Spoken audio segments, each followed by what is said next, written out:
Welcome back to the Elevate Wellness Podcast, everyone. Thanks for joining. And today we're going to discuss some of the questions you guys had brought up across various social media platforms. We've reached out. We said, what would you like to hear us discuss? What would you like to know more about? And we've read some of your questions, and we're going to try to address some of those concerns today. So we'll get right back into it. And my name is Gil. We have Vivian with us today, as always. And we're going to discuss a little bit of TRT or testosterone misconception. What are some of the things that we find that a lot of guys think, a lot of doctors think, a lot of clinics kind of put out there? Because, stereotypes for the most part don't just come out of thin air. They're there because over the course of time, people have either experienced them or they've read them or they've regurgitated things. So there's a reason for them. We try to give people all of the benefits to treatment while minimizing side effects and risks. But for some odd reason, and we probably have a little bit of an understanding of why, but for some reason, people do experience some detrimental side effects on treatment. And this holds true for kind of anything in medicine. But what are some of the, let's say the top 2 or 3 things that you hear most of your new patients ask or fear or concern about when they're first starting and they say, hey, won't this cause ABC or XYZ? What are the top 2 or 3 complaints? Well, number one, it's always fertility. I heard I can't have a baby if I start testosterone, which even to my own surprise, when I started doing this, I remember thinking the same thing. And then how many guys called back and they were like, shit, I'm buying an engagement ring, or damn it, we're having number 3 or number 4. I thought I wasn't supposed to be able to get pregnant on this. And I'm always like, no, that's not true at all. So that's probably the big one, especially for the younger guys. For guys, I'd say 40 plus, they're more concerned with this giving them high blood pressure or higher blood pressure, the heart attack and stroke risk. And then, of course, in my older gentlemen, it's always, I heard that testosterone is going to give me prostate cancer. I think when we watched the FDA speak with all the bigwigs in urology that have high volume clinics for testosterone replacement therapy, what shocked me is that one of the doctors was talking about how there's 10 million men on testosterone replacement therapy now in the US, and rates of prostate cancer have come down. So is it screening and awareness? Maybe. Is it testosterone replacement therapy? I want to say it. Actually, I think it was more precise than that. I think there was actually a study conducted specifically with men on TRT. Okay. And then there was a control group of men not on TRT. And they found absolutely no relevant difference between the men on treatment and the men off treatment when it came to prevalence of prostate cancer. So I think it was Dr. Morgenthaler that cited the study. Dr. Morgenthaler was talking about how even when he was in medical school 40 years ago, you were told that testosterone caused prostate cancer, and it was based on one guy that had testosterone replacement therapy for 18 days. And he already had prostate cancer, and they were like, well, see, he took testosterone, it caused prostate cancer. And I think the study was done with gel. Not that it's relevant, but it was gel, 1.62% alcohol-based, yeah. Oh, man. So, yeah, that one guy is the genie we now... It wasn't a study. It was an anecdotal result. Yeah. It's crazy. There's a reason they teach you in any medical program that any credible evidence has to be 5 years or newer. At least. Because you can't cite stuff from the 70s, 80s, or even 90s today and say this is the proof. Because science and medicine is constantly evolving as we learn more. Heck, if we go back and cite evidence, then, 100 years ago, if you had fever, they would burn you because you were a witch, right? And there's evidence of that. So we can't go back and cite science from... It's true, but it's scary to think if people are still practicing based on 40-year-old data, right? They used to do that, right? They used to drown women who were sick because they said they were witches. That's why they have fever. I remember reading that. So at the end of the day, there's so many misconceptions, and a lot of them are based on either bro science, gym guys, bodybuilders, abusive doses, non-human grade hormones, that are veterinary grade that are abused in sports and performance enhancing, and then TRT done wrong. And this is the biggest black eye to the industry, is the fact that the protocols from a lot of these associations like the AUA, Endocrine Society, et cetera, they're still antiquated. They're still, after all the time and evidence and all of the leeway that we've made, and we're making leeway slowly, after all of that, they're still not updating the guidelines. We still get every single day, half a dozen guys, I'm on 1 dose a week, I'm on 1 dose every 14 days, I'm on an Astrazole, I'm on 200 milligrams. I've seen recently on your social media accounts, some guys responding, I'm on 350, 400 milligrams a week. You know, some of these doctors say testosterone will give you a heart attack, stroke, this, that, whatever. And then they're putting these guys on these massive, massive doses. And then they develop all these side effects and they blame the treatment rather than blaming the provider who did this incorrectly. And that's frustrating for us. It is, because we get these transfer guys and they're like, what's going to be different with you? I've tried gel, I've tried cream, I've tried pellets. I injected once a week. It didn't work. Why are you different? So it's kind of hard to undo all the bad doing from other clinics. And again, to your point, guys will say, well, this didn't work to me. Well, it didn't work because it wasn't done correctly. When it's done correctly, as long as you're doing the right thing most of the time, it's a home run. You don't have to be perfect. You can if you want. I tell guys, don't start weighing food and hire a personal trainer and, you know, and start rationing food and restricting yourself. I mean, if you want to, that's fine. We've seen huge turnarounds from guys in their 60s. I think I can think about one guy off the top of my head that I met when I first started with you who literally looks like a different person. And he's in his 60s, but he like went off the deep end. But that was his journey, and that's okay. A lot of patients that don't do anything on testosterone, they still sit around and do nothing, and they feel good and they do well. But are they going to look good? Not necessarily. But again, these are all your choices that you want to make in life, and that's your choice as a patient, and that's okay. And one of the biggest gripes I have is when guys say, well, I've tried it and it didn't work. What makes you different? And I may be dating myself here, but if you look at the Celtics and the Lakers of the 80s, you look at the Chicago Bulls of the 90s, a basketball is a basketball, right? Testosterone is testosterone. You can get testosterone anywhere. A basketball could be on any team. But what made a winning team was the coach and the players. It's the team, right? It's the people running the show. It's not the tool. It's the people managing the tool, right? It's not the ball. It's the players. It's the coach. So Phil Jackson and Michael Jordan, Scottie Pippen, Dennis Rodman, they won all these championships, not because of the ball, not because of the hoop, because of the team and the coaching. So when people come to us, it's not about a vial of testosterone that we're prescribing. It's about who's behind the management, the oversight, the guidance, the education, the experience. That's what makes the difference. That's what we're here for. We're not here as a script pad. They can go anywhere and get that. You can go and pick up a ball. It doesn't make it a championship team. Again, back to the undoing. A lot of guys that have needle phobia and don't want to inject, and they're like, well, why can't I use cream? And it's because after years of doing this, like, we know what works best. So trust us. These guys are like, well, what can I expect? And what kind of blood work do I need? And what do you want me to do? It's like, relax, we got you. Just fill out your intake form.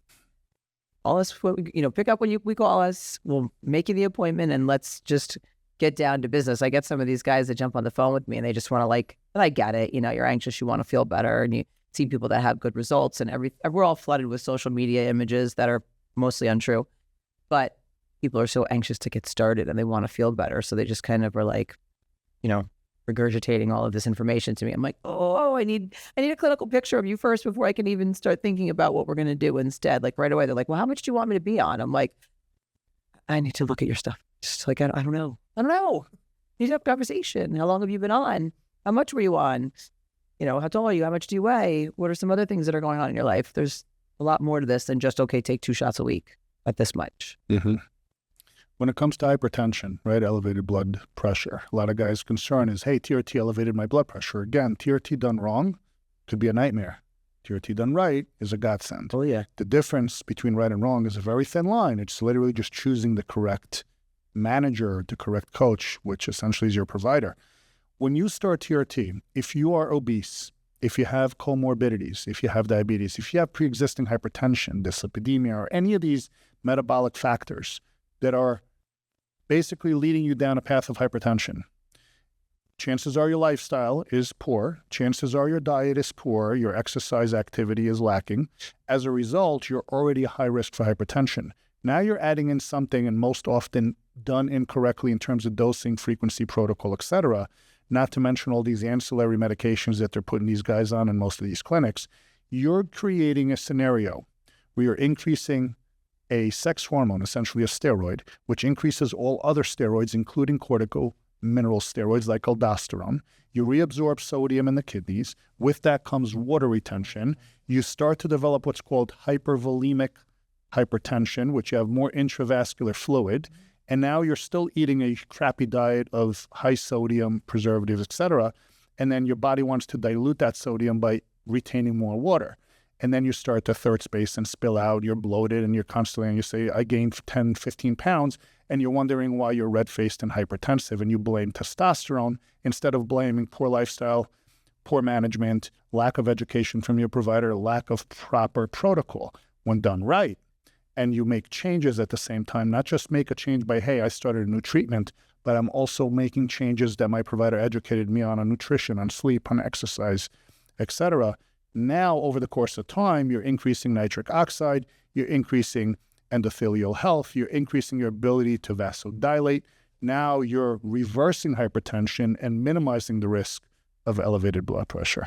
Well, that's what guys don't understand too, is when their numbers look great and they're like, well, I'm still tired. I'm like, well, did you address your sleep apnea? No. I still have high blood pressure. Well, did you improve your diet? Your weight hasn't changed. You told me 4 months ago you were going to try and lose 10 pounds. Did your weight change? No. Did you go to the gym or start exercising? No. Did you make slight changes in life? No. Well, look, you get what you give in life. What do you expect? Guys think they're going to take this stuff and it's just going to like miraculously change their life and make them better. It's not really how it works. In everything, input equals output. And if there are 10 variables controlling something and you only made one change, and that is your treatment, you maintain 9 bad habits, then that one input is not going to negate the other 90% of the things you're doing wrong. And, you know, laziness breeds no results. And a lot of guys don't want to make a change. And that's the frustrating part. But this is, again, why education is so important. That's why I've spent the better part of a decade making videos on our website. That's why we continue to do this. This is content that we're taking a lot of time to make for the purpose of free education. This education is to drive the industry as a whole forward so that men can do better, expect better, and feel better. Because the disease path in this country is declining generation after generation. And until people start to understand more, because the medical community as a whole, specifically after COVID, has lost so much credibility with the general public, until people start to regain control, and I believe in a social media age, that control comes through a lot of education. People consume so much digital content that I think we have a duty to put out proper information. And that's my motivation for doing things like this, is to push education. And, you know, it kills me when people say, well, I put something into Chat GPT, or this guy on Instagram said, and he looks good, so why should I believe him over you? Or I feel like people just get frustrated. Everyone's looking for a fast fix, and this isn't that. You get what you give with this. You really do. And if you want to do well enough most of the time, yes, you will get off your blood pressure medicine or reduce your dose. Yes, you can get off your statins and reduce the dose. Yes, we can reverse prediabetes and get you off metformin. But I think the other misconception, too, is that these poor guys go to their primary care physician. First of all, you say testosterone. They're like, whoa, whoa, whoa, what are you doing? You know, that's going to give you a heart attack or a stroke. It causes prostate cancer. And then even worse, when these guys do see better numbers on their blood pressure readings at home, or they're getting blood work done and they're having better cholesterol numbers, the doctors are like, well, just stay on that dose. It's preventative. This is good for you. It's good long-term to keep your cholesterol down. If you look at the rates of heart attack and stroke in this country, the more medication that these people prescribe, the higher the rates are getting. So, I mean, there's other variables like bad food and sedentary lifestyle, et cetera. But it's not good if they keep prescribing more medicine and things are just getting worse. This is why I got out. You're taught when you get out of school that you just keep people on the hamster wheel of medication and coming back and dinging their insurance card and just prescribing more and increasing doses. And everybody felt like crap and died anyway. Like, it was just such a bad place to be. It's not fun. Another hot topic that always comes up, right? And you're going to laugh at this one, but hair loss. Right? Guys always say, oh, will I lose my hair? I think this is when you go live, all the TikTok lives, and I'm reading the comments that come in, I don't think there's a single one where we don't have half a dozen guys saying, will I lose my hair if I start TRT? Right? I can say a lot about it, but I won't. I'm going to let you do this one. So what's your take on that question? How do you answer that question? So I'd say less than 1% of our patients lose their hair. But if you have the male pattern baldness gene, your hair is going to fall out whether you get on testosterone or not. So I think this came from, unfortunately, when men seek testosterone treatment, they're in the age range of they're going to start thinning or losing their hair anyway. Men get hyper-focused on things, and they start to worry that their hair is going to fall out more. But I would say a lot of our patients actually report that their hair comes back in thicker.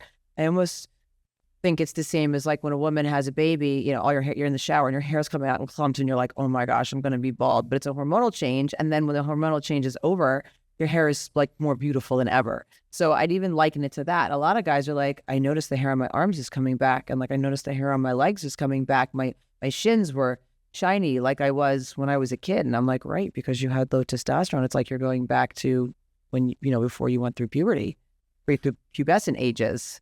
Let's talk about the chemistry of it for a second. So what men generally think causes hair loss is a metabolite of testosterone called DHT, or dihydrotestosterone. It's basically a testosterone molecule with two hydrogens attached to it.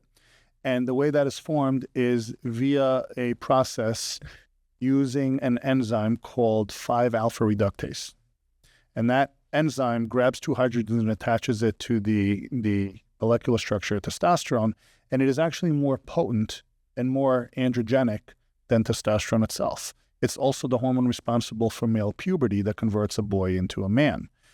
Now, the problem is that the medications most often prescribed to combat hair loss are a class of drugs known as 5-alpha reductase inhibitors, or 5-ARIs. And minoxidil, finasteride, dutasteride, they're all essentially, and then minoxidil is more of a topical localized, but it still gets absorbed systemically. What they do is they prevent the enzyme 5-alpha reductase from forming, which then lowers DHT levels. The problem with that is that over the course of time, they diminish 5-alpha reductase so much where you essentially have no DHT left. And there's no guarantee that once you stop the medication, it's going to come back. There's a condition called post-fenestrate syndrome, where men who've been on finasteride for extended periods of time, for years, some guys have been on it 15, 20 years, they have no DHT left. And as a result, they are suffering significant symptoms of a lack of manhood, for lack of a better term, essentially. They're losing that hormone that makes men men. And they lose their sex drive, they lose their ability to achieve and maintain an erection, they lose muscle mass, they lose bone mineral density, they lose that natural aggression and assertiveness that men have. They develop anxiety. Anxiety is a big one. Post-fenestrate syndrome, what drives men to seek help initially from PFS, is anxiety. They say, I can't sleep. I'm up all night. I think something bad's going to happen. They have a fear of dying all of a sudden. They become hypochondriacs. How about infertility? Infertility is another Big one. time. Another one, yeah, absolutely. So, I mean, PFS is really, really bad, and there's no guarantee that you'll come back from that. So 5-alpha reductase, as much as we always talk about aromatase inhibitors and how much we dislike them for various reasons, I would venture to say the 5-alpha reductase inhibitors are actually worse. So if I had to put them side by side, as much as we hate an anastrozole, and we talk about it all the time, finastride's worse than an anastrozole. Because an anastrozole will do damage, and if you stop, you can recover. Finasteride, oftentimes you can't recover from. So terrible, terrible drug. So when it comes to hair loss, I always tell guys, like you said before, it's a male pattern baldness gene. If you're going to lose it, you're going to lose it anyway. Granted, high levels of DHT may accelerate by a couple of years, but the inevitable is there. The question is a couple of strands or a slight acceleration worth destroying your life? Because men do become suicidal with post-fenestrate syndrome. So it's terrible. I always tell guys, I'm like, just take the L and shave your head. Like, or you can go to Turkey and go get a hair transplant. Like, it's not worth risking your health for taking something like that. Especially like guys who are worried about gyno on testosterone. I'm like, finasteride causes gyno big time. Right, because androgens are essentially protective of gynecomastia. Right? They always blame estrogen. It's a lack of androgenic activity, and DHT is the most potent androgen. You know, it actually binds stronger to the androgen receptor than testosterone itself. Another topic that comes up really often, because this one is more tangible, right? This is one that guys can feel, and this is what brings a lot of them in. And then this is the first one they look for. The good news is this one actually usually improves within a matter of weeks. So they don't have to wait too long. Sometimes it doesn't, and then we have to kind of assess why, because it's multifactorial. And that topic is libido, or sex drive, desire, right? A lot of guys tend to lose it over time due to low testosterone, and then they expect T to be like that instant magic bullet for them. And sometimes they'll call you back within 5 or 6 weeks, even though they're not due for labs yet, and they'll say, I just don't feel that it's back yet. What's going on? So how do you answer that? Well, libido is different for everyone. So I'll ask them, well, what do you think you're supposed to feel? And they'll say, well, like my friend says he can't keep his hands off his wife or his girlfriend. And me, I'm not in the same category as that. And then the first thing I ask is, well, do you like your partner? A lot of people have marital stress. If you don't like your partner, your wife's calling you all day, stressing you out and hanging the phone up on you and screaming at you. When you come home, the last thing you're going to want to do is, lay down and be intimate with that person. If anything, you're like, get away from me.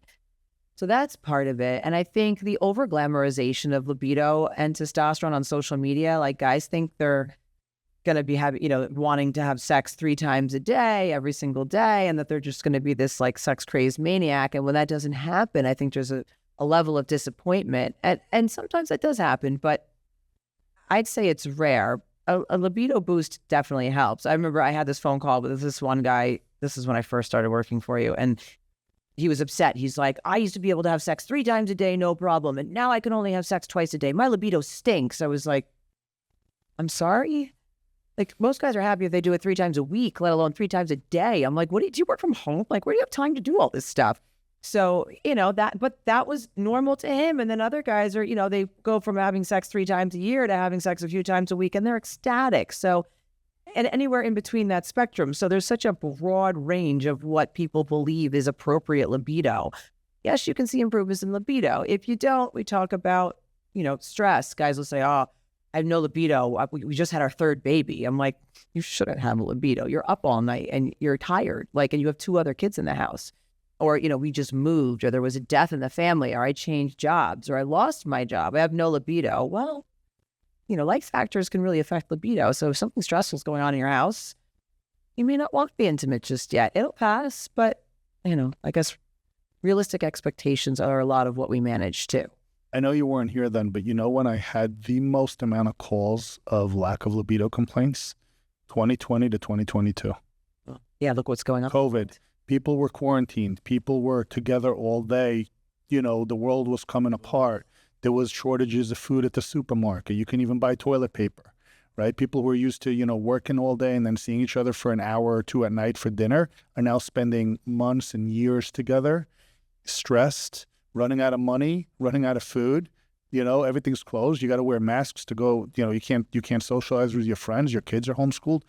And then they're complaining about libido. And I said, dude, look at the world around you. Everything is falling apart. And isn't it fair to say that like your mind is elsewhere at the moment? And I didn't think of that. You don't think of it because it becomes your new norm. Mm-hmm. But stress is the biggest killer. Stress is literally the biggest killer. You have financial stress, you have home stress, you have social stress, you have social anxiety now from social media because everyone's painting a perfect life online, and then you think they have no problems because they don't put that out there on display. But then you look inside your own life and you're like, well, I have these issues and no one else seems to have them. Everyone's picture perfect. They got the new car, the nice house, the vacations, this, that. And it's like, am I the only one out here that's not doing as well as everyone else? And you start to stress over that. And then you think like you're going to have really good libido. And stress is a primitive response, right? Adrenaline kicks in and everything constricts.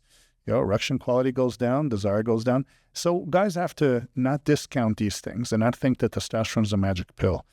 Testosterone, I always say, doesn't work. It allows you to work better. So as long as you're willing to put in the work, testosterone will be there as a crutch to help you work more and fix things. But if you're going to sit there and expect results and not put in the work, it's really going to disappoint you at the end of the day. So I think another thing, in addition to the management on the medical side, one thing we do is we set expectations. Real expectations. We hold hands with patients and we guide them, because if you set expectations, you can't be disappointed, right? You could be disappointed if you're oversold or overpromised. I always tell guys, look, in my experience, here's what most of my guys experience. I can't tell you what you will. It's really up to you to go out there and get it done. So we lay the expectations down and then we ask them to help us help them.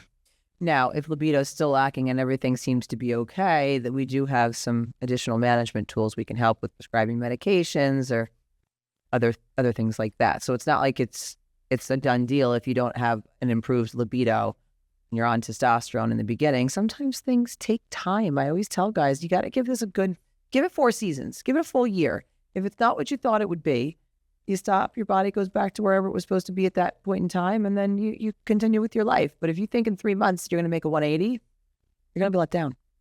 It happens. It's rare.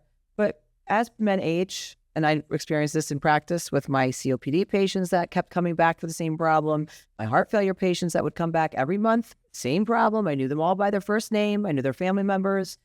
Some of them I even memorized their medications because I saw the same people doing the same stuff month after month, year after year. And it's funny you should say COVID, because COVID cleared a lot of those guys out, unfortunately. But a lot of men that do the same thing but expect a different response are going to be let down. Well, with that, we have some patients to call and help and change lives for the better, like we do every day. So if there are topics we missed and you want us to discuss them in another episode, drop a comment below. Let us know what you want us to talk about. We're happy to do this for you guys. Thank you guys for watching again, Elevate Wellness Podcast, and we'll see you soon.